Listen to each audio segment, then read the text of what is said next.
por las inundaciones en New Orleans. Te pedimos que tu mano poderosa sea sobre ellos, Señor, que tú ayudes a estas familias, Señor, que encuentren auxilio en ti, Padre Santo. Lord, we pray that you'd be with all these families who've been affected by the floodings in the New Orleans area, and that you'd strengthen them, Lord, and that they would find the refuge in you, O Lord. I pray that those who do not know you, that the gospel of Jesus Christ would be proclaimed in love, and that they would respond with an affirmative, Lord, that they would respond with grace and thanksgiving. Te pedimos que si no te conocen, que el Evangelio, las buenas nuevas de Jesucristo sean presentadas, mi Dios, y que las puedan recibir, Señor, con gratitud, en amor y agradecimiento, Padre Santo. Ahora, Señor, que queremos exponer tu palabra, te pedimos, Padre Santo, que tú me ayudes a presentar tu palabra de una manera clara y convincente, mi Dios. Te pedimos que Jesucristo sea céntrico en el mensaje, que sea guiado por el Espíritu Santo y que sea para la gloria tuya, mi Dios. And now, Lord, as we turn our attention to your word, we pray that you help me to speak a message that is clear, a message that is compelling. I pray, Father God, that your message would be Christ-centered, that it would be Spirit-led, Spirit-empowered, and that it would be to the glory of God the Father. Padre, te pedimos que tú sigas transformando mentes y corazones, un mensaje a la vez. We pray that you continue to transform hearts and minds, one message at a time. Para tu gloria, para nuestro bien, pedimos estas cosas, mi Dios. For your glory and for our good, we pray these things, Lord. En Cristo Jesús y por tu Espíritu Santo. In Christ's name and by your Holy Spirit. Amen. La fe es principal para toda la vida. Por ejemplo, usted y yo vamos a un doctor cuyo nombre no podemos pronunciar, cuyos grados jamás hemos verificado, le da una prescripción que no puede leer, lo toma a un farmacéutico que nunca ha visto antes, le da un compuesto químico que no entiende, entonces se va a casa y toma la píldora según las instrucciones de la botella. Todo por fe. We all practice faith every single day. For example, we go to the doctor whose name we cannot pronounce, whose grades, certificates we've never verified. We receive a prescription that we cannot read. We go to a pharmacist that we've never seen before. He makes up some chemical compound, puts it in a bottle, and we go home and take the pill according to the instructions, all by faith, believing that what's in there, right, is actually good for us. Every morning, for those of us who drive to work, right, we put the key in the ignition, turn it on, and believe and hope that it's going to take us to our workplace. Cada mañana lo hacemos con nuestro coche también. Lo prendemos y esperamos, creemos que nos va a llevar al lugar donde trabajamos. Y usted lo practica cada semana cuando viene, toma su asiento y espera, cree que ese asiento lo va a sostener. In fact, you also are doing it now. You come in every week, you sit down on those chairs, and you believe that those chairs are going to hold you up during the duration of your time with us. Okay? Y eso es parte práctico de lo que hacemos día tras día, semana tras semana, mes tras mes, ¿verdad? Pero cuánto más el ejercicio de la fe en lo espiritual. And these are the ways in which you and I exercise our faith every day in the practical things, the mundane things of life. And yet how much more important it is to practice our faith in the spiritual matters. For those of us who come to faith in Jesus Christ, this is of extreme importance.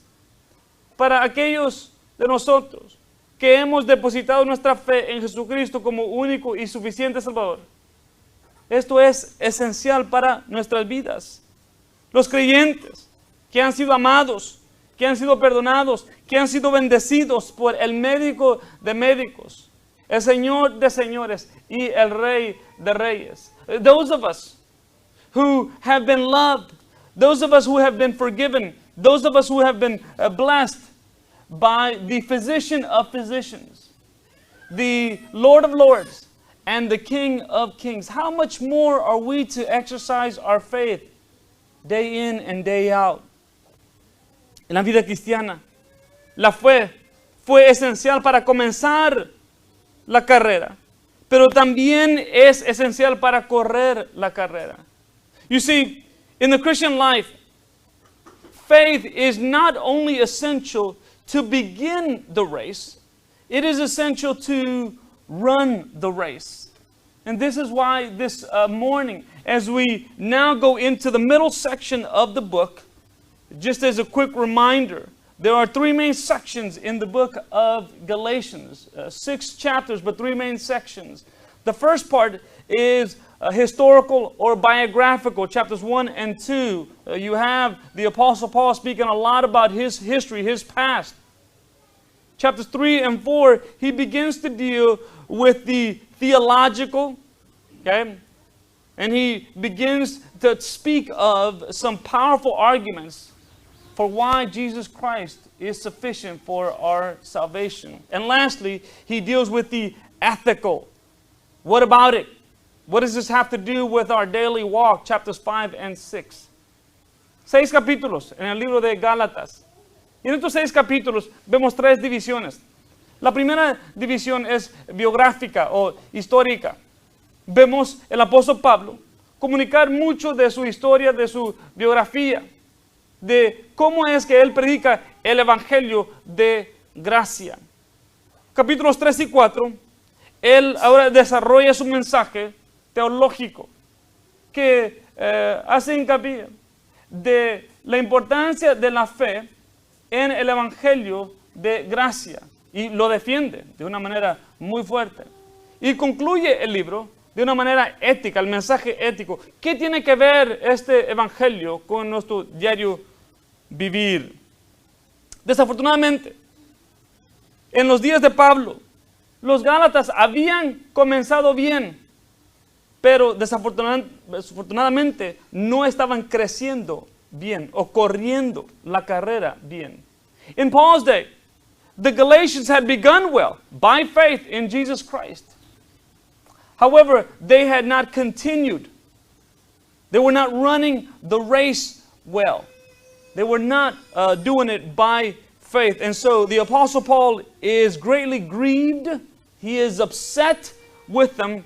And he expresses that frustration, as you'll see in just a moment, in the very first verse of chapter 3. El apóstol Pablo está desanimado. El apóstol Pablo está frustrado. Y lo va a demostrar en el primer versículo, del capítulo 3 de Gálatas. Aquí va a ser el primer argumento de varios argumentos que utilizará el apóstol Pablo para explicar la importancia de conocer o reconocer que la salvación solo se logra por la gracia de Dios a través de la fe en Jesucristo. And what we see is that the first argument of many that he will communicate that salvation is only received through faith in the person of Jesus Christ. And this is all done by grace. Nobody is deserving of it. El problema es que algunos falsos maestros entraron en la comunidad y comenzaron a comunicar y enseñar un mensaje contrario a este mensaje. The problem is some false teachers known as Judaizers came on the scene and began to teach a foreign message that is contrary to the gospel of grace. Estos enseñaban que podían completar su salvación mediante la observancia de la ley. These false teachers began to teach these saints that they could complete or perfect their salvation through observing of the Mosaic law. Los legalistas hacían hincapié sobre cómo ganar la salvación y cómo obtener la piedad verdadera. So they highlighted, these false teachers, how they could obtain salvation through the law and also obtain true piety or godliness through that same law. Pablo se mantuvo firme en la respuesta a todo esto. Paul was firm, however, in his response to all of this. Cualquiera que sea el papel que la ley pudo desempeñar en la vida de un creyente, no añadió ni mejoró la salvación suministrada gratuitamente en Cristo. So he says, listen, whatever value the law had in the life of the believer, it cannot add and it cannot make salvation any better because it was freely given through the person of Jesus Christ. Pablo utiliza entonces varios argumentos para presentar o comunicar este evangelio de gracia. So he will use a number of arguments to continue to highlight the point that salvation is by grace alone through faith in the person of Jesus Christ. Así que, para usted y yo, que hemos comenzado la carrera por fe, la segunda parte nos toca a nosotros. Corramos la carrera por la fe.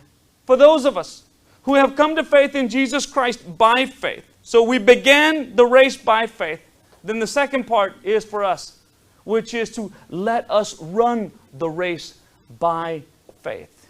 If the first part applies to you, then we need to start by faith in the person of Jesus Christ so that we can run the race through faith. Okay? Déjenme leer el pasaje. Let us take a look at the passage that we'll be looking at. Galatians 3, 1-5. And you could see, feel, sense the frustration of the Apostle Paul over these believers, these saints. Usted puede ver, sentir la frustración del apóstol Pablo sobre estos creyentes. Oh Gálatas insensatos, ¿quién os ha fascinado a vosotros, ante cuyos ojos Jesucristo fue presentado públicamente como crucificado? Esto es lo único que quiero averiguar de ustedes. ¿Recibiste el Espíritu por las obras de la ley o por el oír con fe? Tan insensatos sois, habiendo comenzado por el Espíritu, ¿vas a terminar ahora por la carne? ¿Habéis padecido tantas cosas en vano, si es que en realidad fue en vano? Aquel pues que os suministra el Espíritu y hace milagros entre vosotros, ¿lo hace por las obras de la ley o por el oír con fe? You foolish Galatians, who has bewitched you, before whose eyes Jesus Christ was publicly portrayed as crucified? This is the only thing that I want to find out from you. Did you receive the Spirit by the works of the law or by hearing with faith? Are you so foolish, having begun by the Spirit, are now being perfected by the flesh? Did you suffer so many things in vain, if indeed it was in vain? So then, does he who provides you with the Spirit and works miracles among you, do it by the works of the law or by hearing with faith? Okay. En primer lugar, hermanos, para nosotros que hemos comenzado esta carrera por la fe, el apóstol Pablo, versículo 1, explica que por la fe aceptamos las buenas nuevas de Cristo. He establishes this, that it is by faith that we accepted the good news of Jesus Christ. Dice aquí, esta palabra tan fuerte, insensato. He uses a powerful word here. Foolish. Anontos es la palabra. Pertenece a la falta de voluntad de utilizar las facultades mentales a fin de entender. Otra palabra sinónima podía ser tonto, estúpido o sin comprender. Insensato. Sin embargo, no implica el estado mental de ser un idiota o imbécil, pero sí es una referencia a las personas que piensan y que se comportan tontamente. So this word, anontos, which means foolish in this passage, okay? It's a pretty powerful word. It is for those who are not using their mental faculties accordingly. Some of the synonyms that are often associated with are stupid or dumb, okay? Because of the manner in which they are behaving. Not that they are actually that, but their behavior is foolish. Their beliefs are foolish, okay? So they're not themselves, but their behavior is in that fashion. Tales personas les falta discernimiento y percepción. Here's the problem. Such individuals lack discernment. They lack perception. And that's the bottom line. Fue la misma expresión que Jesús utilizó en Lucas 24:25. Oh, insensatos y tardos de corazón para creer todo lo que los profetas han dicho. You foolish and hard of hearts, to believe all that, having a hard time believing in all that the prophets taught. Los Gálatas habían cambiado de su convicción de que a la fe en la muerte y resurrección de Jesús era suficiente para ser salvo. ¿Okay? Entonces, ellos habían comenzado a creer que tal vez las obras humanas, las obras de la ley eran necesarias para perfeccionar, mejorar o completar la fe. Somehow, they had been bamboozled. They had been bewitched, is the word that he's using here, to believe that somehow the works of the law could then help perfect, improve the faith that they had received through Jesus Christ. Somehow, they stopped believing that Jesus Christ was sufficient for their salvation. Por eso es que Pablo dice, tal pensamiento es ilógico. Porque si es esto el caso, Jesucristo murió en vano, según Gálatas 2:21. So he says, such belief is illogical. It is foolish. Because if that's the case, Jesus Christ died needlessly. And you see that in chapter 2, verse 21. That's how he concludes chapter 2. If we can add to that salvation, if we can perfect it, Christ died needlessly. Esto era inconsistente, esto era contradictorio, esto era absurdo, en que en suma es una sola palabra, insensato. In Paul's mind and his heart, this is inconsistent, this is contradictory, this is absurd to believe that we can add anything to our salvation through Jesus Christ. And so he sums it all up by saying, it is utterly foolish that you would think that way. Pablo está tan decepcionado que hasta les pregunta quién los ha engañado. He is so upset with them that he asks this question, who has bewitched you? ¿Quién los ha engañado por arte de magia? Who has bewitched them through some type of magic? Pablo utiliza esta palabra para significar pervertir, confundir la mente o engañar. He's using this word, abaskanon, okay, speaking of perversion, confusing the mind or leading astray. Los Gálatas estaban tan fascinados con los argumentos de los falsos maestros, casi como si los hubieran hipnotizado. They are so fascinated by these arguments presented by these false teachers that it is almost as if they've been hypnotized. Habían caído bajo un mensaje que implicó que la muerte de Cristo era insuficiente para salvar a pecadores. That they had come under a spell in believing that somehow Jesus Christ was insufficient to save them and forgive them of their sins. Pablo dice que él había proclamado vivamente y gráficamente la cruz de Cristo. He says, listen, I proclaim Christ to you crucified vividly and graphically.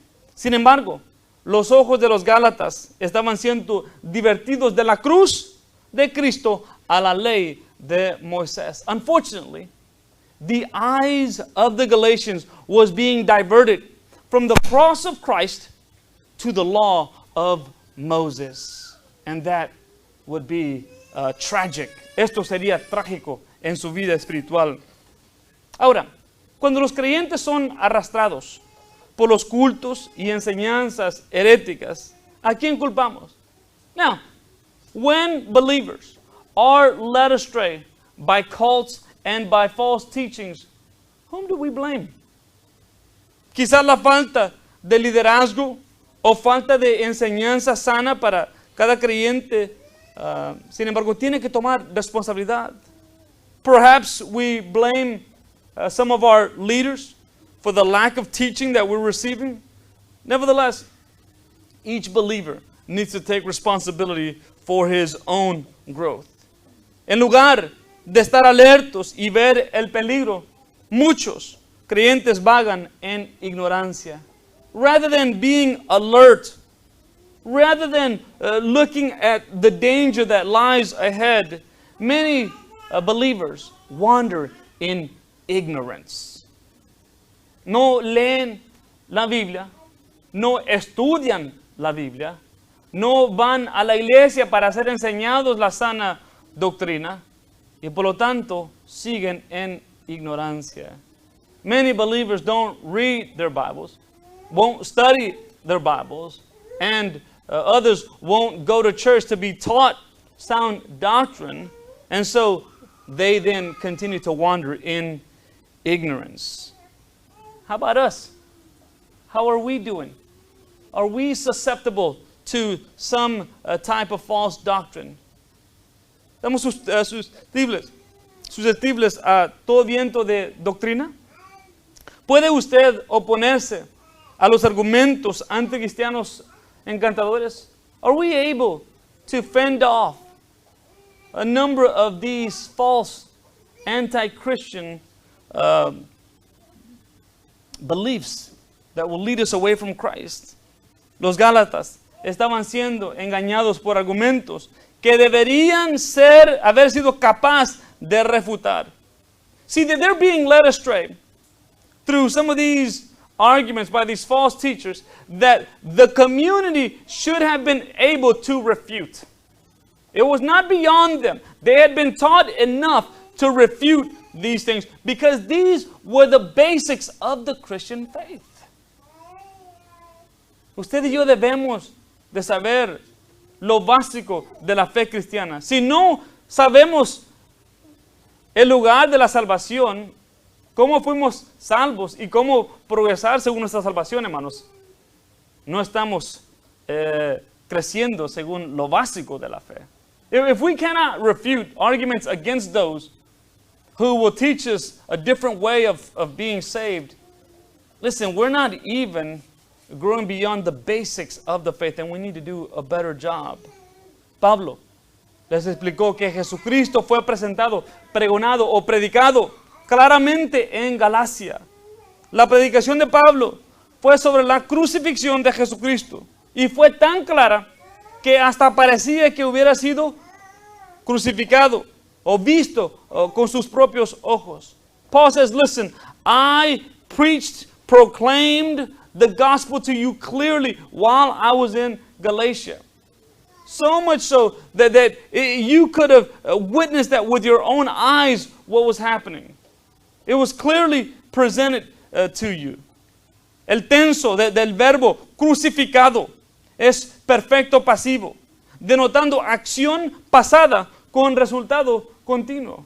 The word that he uses, crucified here, is in the perfect passive form, which is something that occurred in the past but is having continuous results.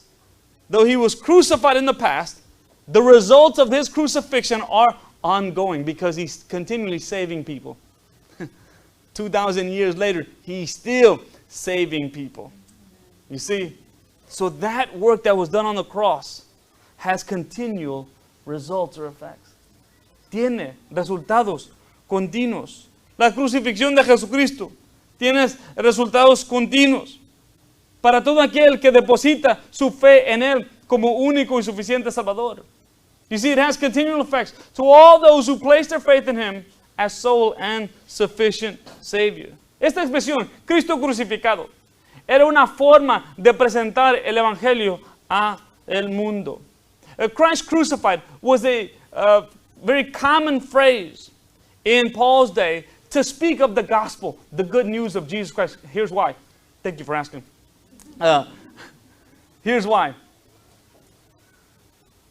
Without the crucifixion and without the resurrection, there is no gospel. Sin la crucifixión, que embarca no solo la crucifixión, sino también la resurrección. Sin la crucifixión, sin la resurrección, no hay buenas nuevas. We're stuck with the bad news, but there are no good news. If He was not crucified and if He was not raised from the dead on the third day. And let me just add a sidebar here real quick. I could spend a whole month on this, but I won't. Here's a sidebar. I find it fascinating that when these individuals are sharing the gospel to non-believing audiences in the first century, people aren't challenging the resurrection of Jesus Christ.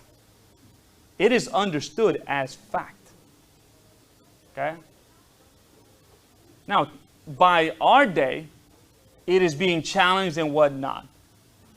But the first audiences that heard the message of this Jesus who was killed and who was raised on the third day, okay, there was plenty of evidence to support that. Again, He appeared to over 500 living people. Over 500 people, okay, in the course of a couple of weeks. Él se presentó a más de 500 personas. Entonces, esto es algo que se puede verificar. This was something that could be verified. No hay, hermanos, cuando hablamos del crecimiento espiritual ahora, no hay una escalera de méritos humanos para ir al cielo, sino solo por la fe en Jesucristo. Nada más y nada menos. There is no stairwell of merits, of good deeds that can take us to heaven. And yet, you still hear that today. If you ask people why should they be allowed to enter heaven, well, I'm a good person. I observe the 10 Commandments. I've never killed anyone. Okay. Well, that's all right. But that won't get you to heaven. Faith in Christ alone. He is the only way. He is the only way. Nothing less, nothing more. Por fe, by faith, we began this relationship with Jesus Christ. These good news, we received them by faith. Esas buenas nuevas las recibimos por fe. ¿Te imaginas la cantidad de palabras que se requirieron para escribir un juego de 30 volúmenes de la Enciclopedia Británica? Can you imagine the number of words? Think about this for a moment. The number of words it took to write a 30-volume set of the Encyclopedia Britannica. 30 volumes. Did I mention that? Debe ser un número impresionante. Pero aún más asombroso es que, escuche muy bien, se utilizaron solamente 26 letras diferentes. Now, that's got to be an impressive amount of words, right? But you know what's even more impressive? The amount of letters that it took to write those many words. Only 26 letters, 26 characters were used to write these 30 volumes of the Encyclopedia Britannica. Los autores no tuvieron que ir fuera del alfabeto para montar esa gran colección de conocimientos. So, the authors did not have to go outside of the alphabet to assemble that massive collection of knowledge. Todo lo que necesitaban para la tarea se encontró en el alfabeto. All that they needed for that task, for that work, was found within these 26 letters. De igual manera, la Biblia dice que Jesús es el alfa y el omega, el principio y el fin. Y no tenemos que ir fuera de Él para todo lo que necesitamos. Él es el todo que Dios ha proveído para todo lo que necesitamos. You see, likewise, Jesus Christ is said to be the Alpha and the Omega, the beginning and the end. He is all that we need. We do not need to go outside beyond Him for anything. He is sufficient for our salvation. Okay? He alone has done that work. He took on that sacrifice joyously, sacrificially, okay, lovingly for us. He died in our stead. Él murió en nuestro lugar y lo hizo con amor, lo hizo gozosamente y lo hizo con el propósito de salvarnos. Por fe aceptamos las buenas nuevas de Jesucristo. By faith, you and I received or accepted the good news of Jesus Christ. El versículo 2, vemos que por la fe recibimos el Espíritu Santo. In verse 2, he communicates that it is by faith that we receive the Holy Spirit. It is by faith that we receive the Holy Spirit. Les dice aquí, ¿recibiste el Espíritu por las obras de la ley o por el oír con fe? Look at that rhetorical question. Did you receive the Holy Spirit by faith or by observing the law? For anybody who knows a little tiny bit about the Old Testament will know that no one in the Old Testament received the Holy Spirit by observing the law. Not one person. Impossible. Impossible. La ley jamás ofreció el Espíritu Santo. Jesús ofreció el Espíritu Santo para todos aquellos que lo reconocieran, que lo aceptaran como único y suficiente Salvador. Jesus Christ offered the Holy Spirit to all those who came to faith in Jesus Christ. El Espíritu Santo, okay, es una respuesta a lo que Jesucristo ya había prometido en Juan 14:6. You see, the Holy Spirit is the fulfillment of the promise of Jesus Christ in John 14. Él les dijo que vendría un consolador. Le dijo, yo me voy, pero os dejo un consolador que les ayudará. Jesus Christ said to his disciples in the night in which he was betrayed, I am leaving. And it's good for me to leave, he says, because I am sending you another, and I love that word there, another helper, comforter. And words are powerful. There are two words in the Greek language for other, okay? Just could be, one is just someone else or something else that is not necessarily of the same quality, of the same value, or you could use a word that is of the same value. And he used the word, okay, that represented the same value. In other words, I'm not sending you anything that is less than me. See, sometimes when professors at schools, they have to be out and they may send a substitute. But that substitute, more than likely, is not another professor. It may be an intern. It may be some of the sort. Well, they're not of the same quality, if you will, okay? Not so with Jesus Christ. He wasn't sending in a substitute teacher. He was sending God Himself to us in the Holy Spirit. The same value. You are not losing anything in this transaction. And watch this. Jesus says, He is not only going to be with you, He is going to be in you. El Espíritu Santo no solo va a estar con vosotros. Yo estoy con vosotros. Él estará en vosotros. It is better that Jesus Christ leave. See? So He's not with us no longer, but He is giving us the Holy Spirit to be in us, to lead us forward. El Espíritu Santo, hermanos, convence del pecado y reveló a Cristo. You see, the Holy Spirit is the one who convicts of sin, and reveals Christ to the world. Cuando el pecador cree, él es nacido del Espíritu Santo. When a believer, when somebody trusts in Jesus Christ, he is, the language of the Bible is, he is born of the Spirit. Y recibe nueva vida. And he receives new life. La Biblia dice también que es bautizado por el Espíritu Santo. Es puesto en el cuerpo de Jesucristo. When we come to faith, we're also baptized by the Holy Spirit, which means that we are brought into the family, the household of God, of whom Jesus Christ is the head. We are part of the body of Christ. Y por último, o no por último, también el creyente es sellado por el Espíritu Santo. When we come to faith in Jesus Christ, we are also sealed with the Holy Spirit. And I just absolutely love that word, by the way. Absolutely love that word in reference to what the Spirit of God does when He comes in our lives. He seals us, He says, until the day of redemption. It's kind of a postal term, right?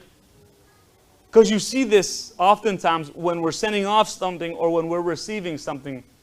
It is sealed. What's the point of the seal? To protect the item or items within so that they can arrive at their proper destination. That's what God does with His Holy Spirit. He seals us, He protects us so that we will arrive at our destination, so that no one or nothing can ever separate us from God. And that's why the last part of that phrase is, until the day of redemption. Hasta el día de nuestra redención. El Espíritu Santo nos protege, nos guarda. Y no solo eso, sino que el Espíritu Santo nos ayuda día tras día. Él nos habilita para vivir una vida piadosa ante nuestro Dios si nos sometemos a su dirección. Not only that, but the Holy Spirit allows us, He empowers us, He equips us to live godly lives before our God as we submit to His leading, as we submit to His control over our lives. And we received Him on the basis of faith. You see that? We didn't have to observe all of these laws and rituals. On the basis of faith in Jesus Christ, we welcomed the Holy Spirit. Los rancheros del oeste de Texas normalmente reúnen a sus carneros de un año cada primavera para marcarlos. Ranchers in West Texas normally gather up their one-year-old calves each spring for branding. El ternero es dominado, el hierro de marcar es calentado rojo caliente y la marca es colocada en su flanco. The calf is held down, the branding iron is heated red hot, and the brand is placed on its flank. La marca representa propiedad del ranchero. The whole point of the branding is the rancher's mark of ownership. Okay? So that everyone will know who owns this animal, okay? This calf. Nadie puede discutir el ternero le pertenece a él. No one can really dispute that the calf belongs to him, especially after it's been branded.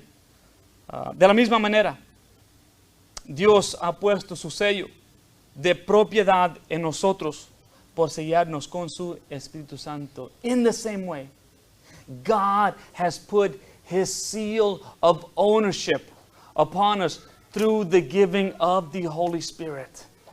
The gift of the Holy Spirit communicates that we are God's children, that He is our Heavenly Father. Esto no solo demuestra propiedad, sino autoridad y seguridad sobre nosotros hasta el día de nuestra redención. But it doesn't just reveal, it doesn't just represent, it doesn't just symbolize that we are His property, but it also symbolizes that He is our authority and also that in Him we have our security. See? Because just like this calf is protected by, is provided by this rancher, you and I are protected by, and we are provided by our Heavenly Father. Por la fe recibimos las buenas nuevas de Cristo. Por la fe recibimos el Espíritu Santo. So by faith we receive the good news of Jesus Christ. By faith we receive the Holy Spirit. Y versículo 3, por la fe crecemos espiritualmente. It is by faith that we grow spiritually. Because he is baffled when he says, you began by the Spirit, which obviously was received by faith, and you are now trying to perfect your salvation by the flesh. That's absurd. Comenzaron la carrera a través del Espíritu Santo dado por la fe. Y ahora quieren perfeccionar su salvación por las obras. ¡Qué locura! Es como recibir un regalo y luego tratar de pagar algo por él. It is like receiving a gift and then trying to pay off the person who gave you the gift. That's absurd. It's a gift. I'm not selling this to you. I'm giving this to you. It's offensive to the giver because I'm giving it to you as a gift. So the fact that you are trying to buy it off is offensive to me.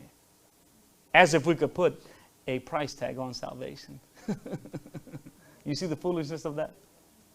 Then we will be putting a price tag on the cross of Christ. Es locura tratar de ganar o perfeccionar nuestra salvación. Les dice, habiendo comenzado por el Espíritu Santo, ¿vais a terminar, perfeccionar ahora por la carne? You began this race, this walk by faith through the Holy Spirit, and now you're trying to perfect it through the flesh?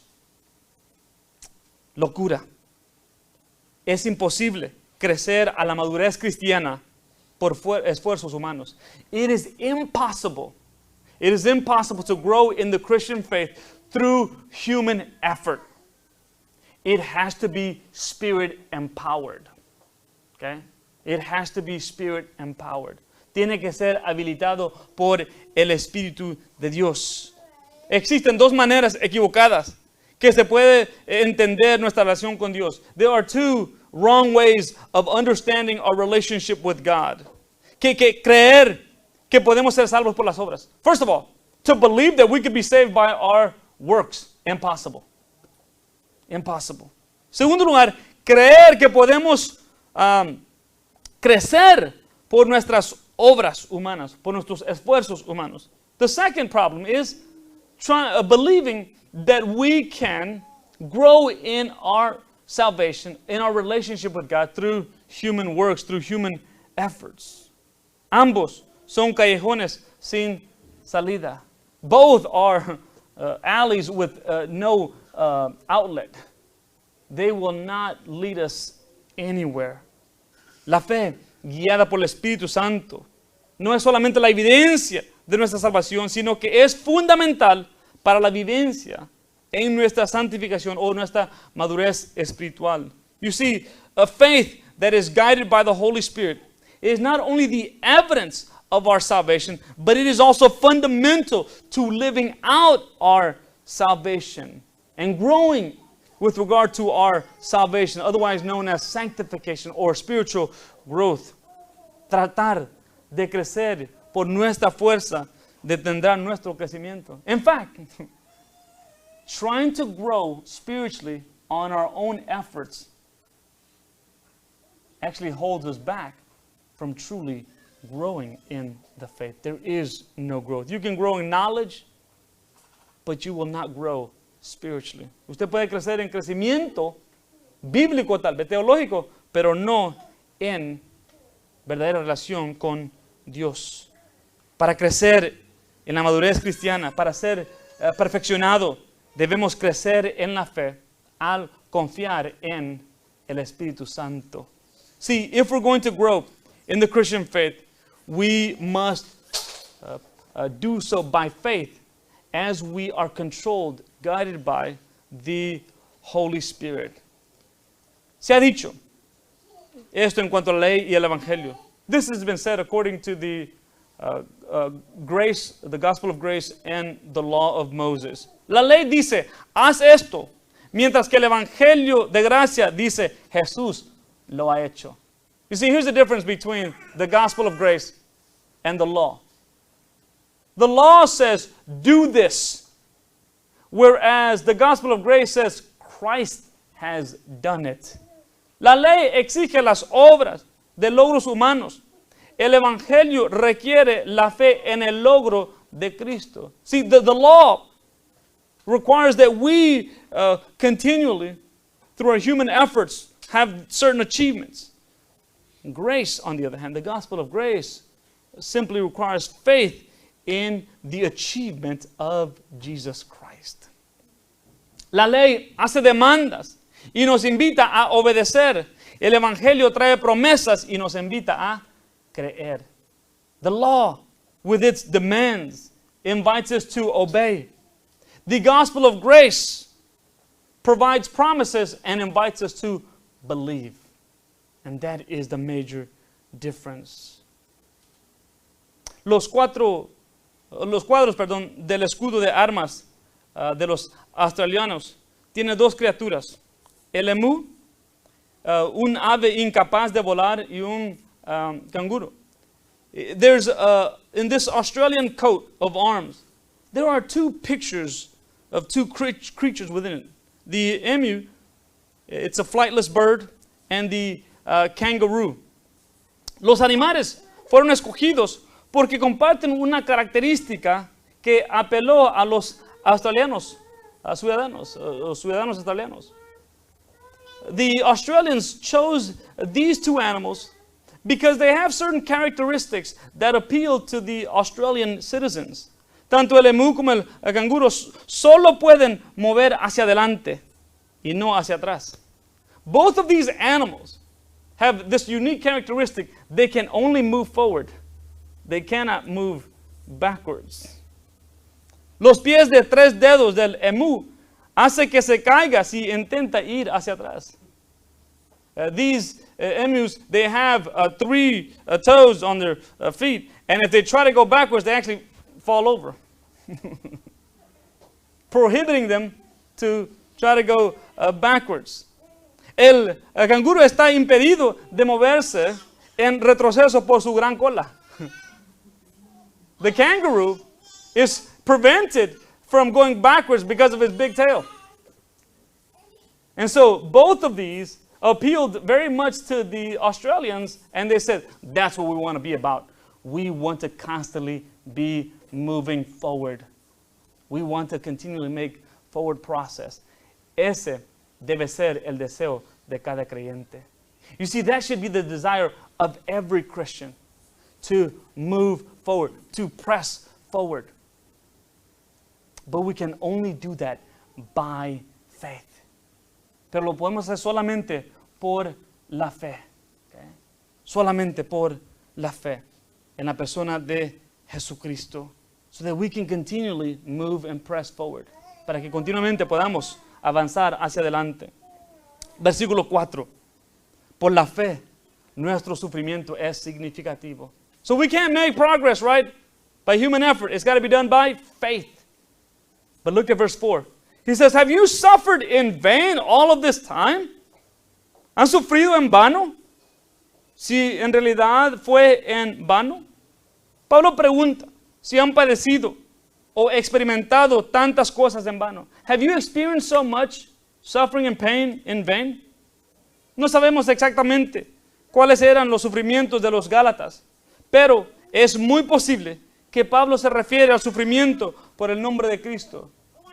Paul doesn't specify here what their suffering entailed, but it is safe to assume in the context of this passage that they were suffering for the cause of Christ.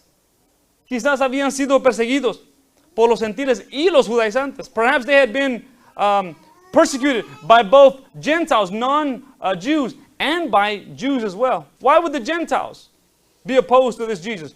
Because the Gentiles in the Greco-Roman world believed in a pantheon of deities. And so to believe in one was to be atheistic. ¿Por qué sería un problema esto para los griegos romanos? Porque para ellos creían en un panteón de diferentes deidades. Y entonces para creer exclusivamente en Jesús como el único y suficiente Salvador, se consideraban ellos ateos. Entonces sería problema con ellos. Con los judíos creían que Jesús no era el verdadero Mesías. Entonces la ley era la última y autoridad final. The Jews, the Judaizers, did not believe that Jesus Christ was the Messiah. So for them, the final authority was the law. And that's what they were teaching these recent converts. Pablo les dice, ¿estaban dispuestos a sufrir por su nueva fe en las manos de los judíos? Are you willing to suffer at the hands of the Jews? And Gentiles, of course. Todo, hermanos, todo sufrimiento es en vano o sin propósito si la nueva enseñanza de que están recibiendo es cierto. Now, I want you to think about this for a moment, because this is what Paul is thinking in his mind. Watch this, if you endured all that suffering for the cause of Christ beforehand, whether it's 1 day, 2 days, 5 days, 2 weeks, 2 months, whatever it was, whatever the amount of time was, if you endured all that suffering for the cause of Christ, only to now, at this point, turn from Christ and turn to the law, all of that suffering was purposeless, meaningless. It was silly. You suffered in vain, right? What purpose did that suffering have? What value did that suffering have? Absolutely zero, a goose egg. Because you're saying that it was unnecessary, Christ was insufficient. Todo ese sufrimiento que experimentaron, si fuese un día, una semana, un mes, lo que sea, si lo sufrieron solo para darle la espalda a Jesús y ahora creer en la ley, todo ese sufrimiento fue en vano. Pero Pablo dice, yo no creo que fue en vano, porque yo creo que Jesús es el verdadero camino, la verdad y la vida, y nadie va al Padre sino por Él. But Paul says, I don't believe your suffering was in vain, because I do believe that Jesus Christ is the only way, the truth, and the life, and no one goes to the Father but through Him. You see, when we suffer for the cause of Christ, it makes suffering meaningful, purposeful. Because if we suffer for anything else, if we suffer for our own foolishness' sake, what value does that have? There's no value to that, right? Well, I learned my lesson. Ask Ryan Lochte. He learned his lesson, but there was no value. There was no purpose, right? He went and lied about being mugged at gunpoint when, in fact, he wasn't lying. He was a vandal. That's what he was. And he's being asked to pay for all the stuff that they vandalized. And so you ask yourself, what value, what eternal value is there in that? Well, he learned a lesson, but that's about it. Whereas for us as Christians, when we suffer for the cause of Christ, there is meaningful, eternal value in that because of what it represents.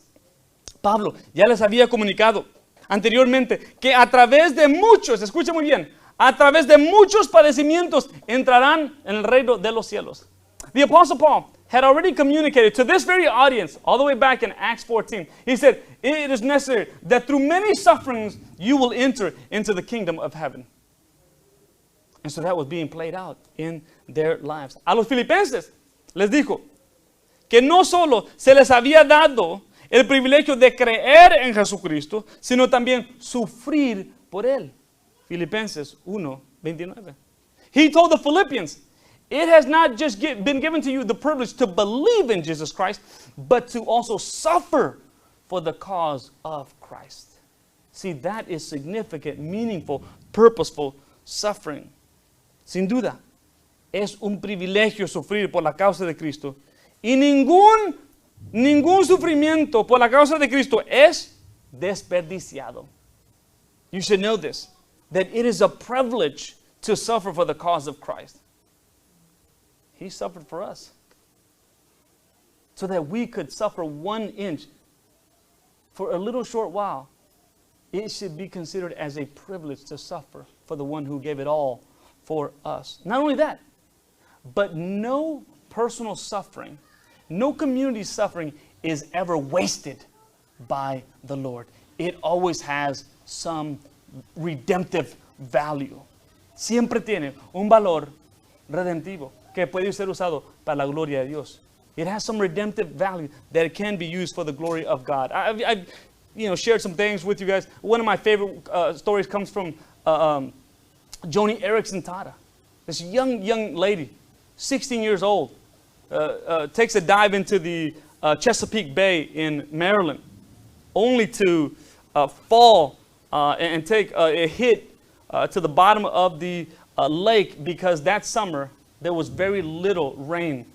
And so the waters were shallow and she struck the bottom much earlier than she anticipated. She became a paraplegic from the neck down. And so she suffered early on with depression, didn't know if she was going to make it out alive and was upset with the Lord. She's only 16, this, that, and the other. You can imagine. But she's a believer. And all that suffering that she endured, God redeemed it. And now she is a trophy of grace. She is one of the greatest spokesperson of all people in similar situations. She has starred in movies, written books. She's an artist. Did I tell you she's a paraplegic from the neck down? You know what that's called? A trophy of God's grace. God can redeem any type of suffering. So He can do it with you and me. Sabemos, yo les he dicho la historia de esta mujer, Joni Eareckson Tada, que de una edad muy temprana, 16 años, ella quedó incapacitada del hombro hacia abajo, pero ha sido usada grandemente por Dios. Es un trofeo de la gracia de Dios y ahora ella puede bendecir a muchas personas. Okay? Concluimos con el versículo 5. We conclude with verse 5, que dice, por la fe experimentamos los milagros de Dios. It is by faith, ladies and gentlemen, that you and I experience the miracles of God. Note lo que les dice. Aquel pues que suministra el Espíritu y hace milagros entre vosotros, ¿lo hace por las obras de la ley o por oír con fe?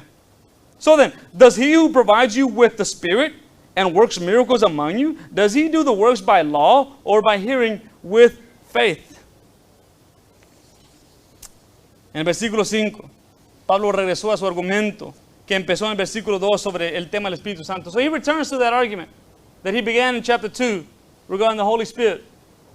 Pablo hizo una pregunta reflejando el punto de vista de los Gálatas. ¿Recibiste? Mientras que la pregunta del versículo 5 refleja el punto de vista de Dios, el Padre, aquel que os suministra el Espíritu y hace milagros entre vosotros, en y entre vosotros. I love how he goes from verse 2 to verse 5. In verse 2, he looks at them and looks at the Holy Spirit from their point of view. Okay? Having begun by the Spirit, you are so foolish, right, to try to perfect it by the faith. But in verse 5, watch this, he looks at it from God's angle. He who provides you with the Holy Spirit. You see that? So verse 2 from the Galatians point of view, verse 5 from God's point of view. He who provides you with it. Okay? Aquí les dice el apóstol Pablo que Dios Padre es el que hace los milagros, es el que hace los cambios en la vida de individuos como en la vida de comunidades. You see, what he's ultimately saying is this: it is by faith that we receive personal miracles as well as corporate miracles in the midst of a community. God is the one who is doing that work on the basis of faith. Now watch this. This is not a new concept. Goes back to the Old Testament and through Jesus. Watch this. Remember Jesus Christ? When he is in Capernaum and the surrounding triangle, he will end up cursing this triangle. He's done so many great works there.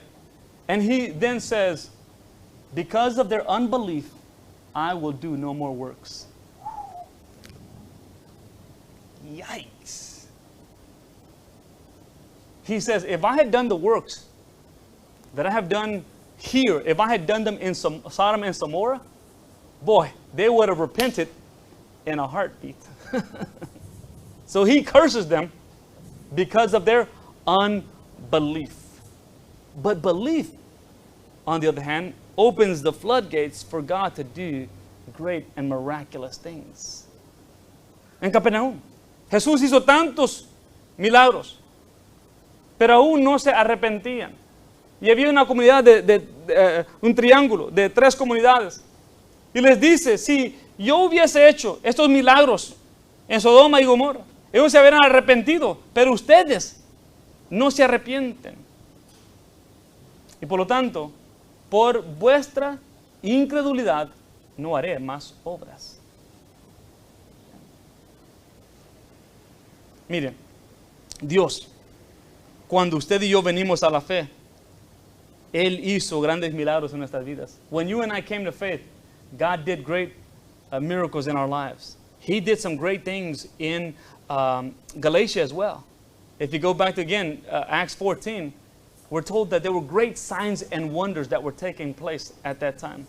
Si usted va a capítulo 14 de Hechos, usted ve que dice que Dios está haciendo grandes señales y prodigios. Algunos que estaban cojos desde nacimiento fueron restaurados. Some who were from birth, okay, could not walk. They were restored at that very hour, we're told. Pero mire, no pasemos el milagro más grande de la salvación. Let us not overlook the most important miracle, however, which is our salvation. That He would take us from the path that leads to eternal death to then take us on a path to eternal life.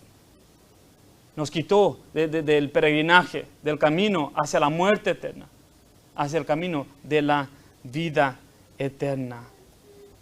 Dios es el que hace los milagros entre nosotros al aceptar a Jesucristo como nuestro único y suficiente Salvador. God is the one who does great signs and wonders, who does great miracles in us and through us on the basis of faith.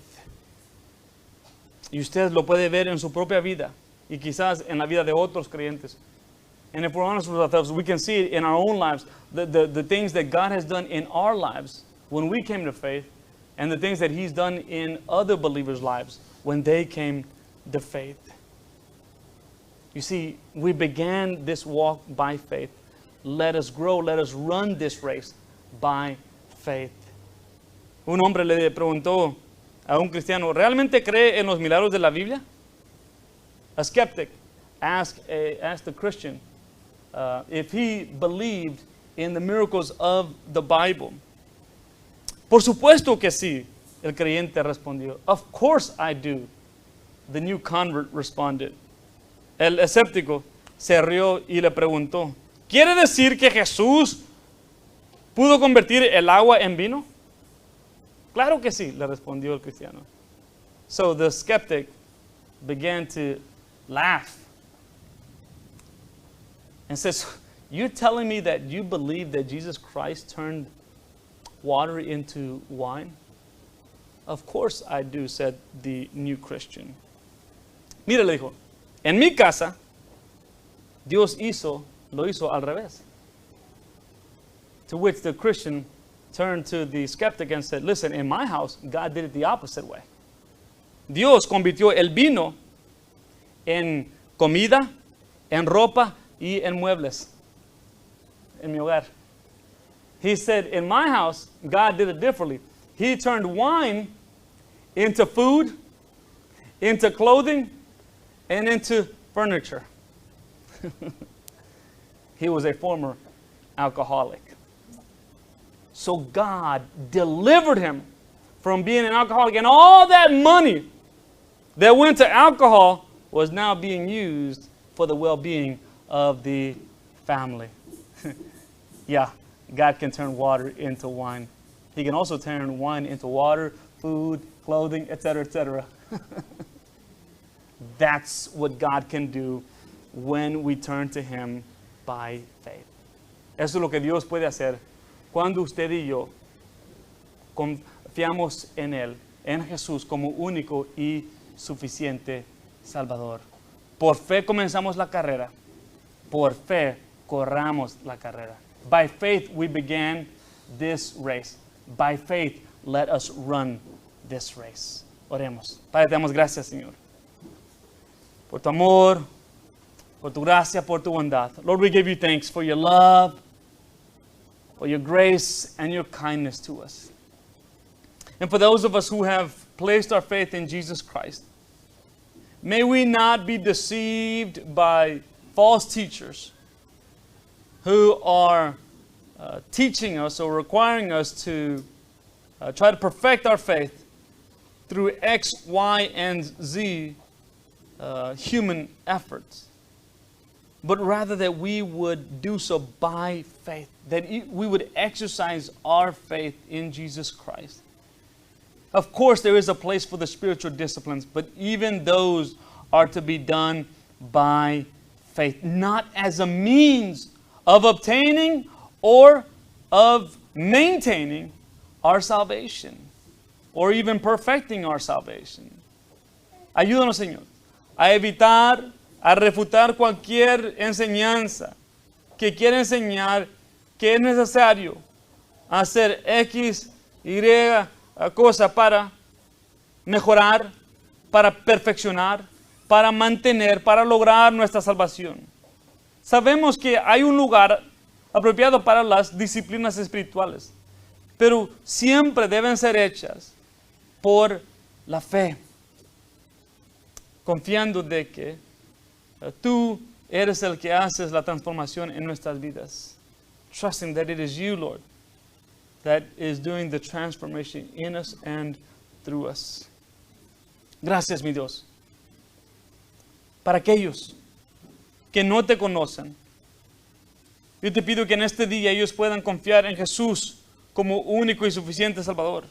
Que lo reconozcan, que Jesús es el que perdona pecados. Jesús es el que murió y resucitó de entre los muertos y ofrece vida eterna a todo aquel que deposita su fe en Él. And to those who do not know Jesus Christ personally, today I invite you to recognize Him as God's Son. He who lived a perfect life. He who died on the cross, was crucified, dead and buried, but also was raised on the third day. And that He is able to forgive your sins and offer you eternal life. If you do not know Him today, I invite you to do so today and say, Lord Jesus, I know I'm a sinner in need of a Savior. And you are the only one that is in the business of rescuing sinners. I ask your forgiveness for my sins and your help to live for you going forward. And we can only do this through the help of your Holy Spirit. If you've made that decision today, I would love to speak to you after our service just to encourage you and see how I might be able to help you on your walk with the Lord. Si usted ha hecho esa decisión en este día, me encantaría platicar con usted en esta mañana para alentarlo en su vida espiritual y ayudarle quizás en cómo hacer el crecimiento por fe. En Cristo Jesús y por tu Espíritu Santo, Señor, te damos gracias. Amén. In Christ's name, by your Spirit, we give you thanks, Lord. Amen.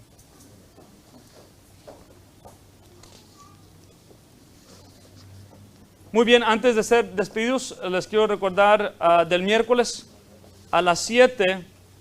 Si usted no es miembro, pero tiene interés de ser miembro, está muy invitado a que esté con nosotros en este miércoles para que sepa qué es lo que está pasando en nuestra comunidad, cuáles son los planes que tenemos para el futuro y cómo poder mejorar este ministerio para la honra y gloria de Dios. If you are not a member of our church, but are interested in becoming a member of our church, you are certainly welcome to make it out on Wednesday evening. We would love to have you. And there you will find out what's been going on with our church, kind of some things behind the scenes, what's been going on. Other things, plans and objectives that we have, goals that we have going forward. And of course, as always, how best to improve this ministry, this church, so that we can continue to impact lives for God's glory. And so this is the point of these gatherings. How can we be better? Okay, that's the goal. And so it's a nice time to just come together and brainstorm a number of areas of improvement. Okay, entonces es un tiempo para ver cómo podemos mejorar y hacerlo junto como una comunidad. Si tienen alguna pregunta, pueden platicar conmigo después del servicio o durante la semana. If you have any questions, you're welcome to speak with me either today or throughout the week. Again, thank you so much for being with us this morning. Hades, Ira, Daniel, pleasure meeting you for the first time, and Juani. So thank you so much for being here.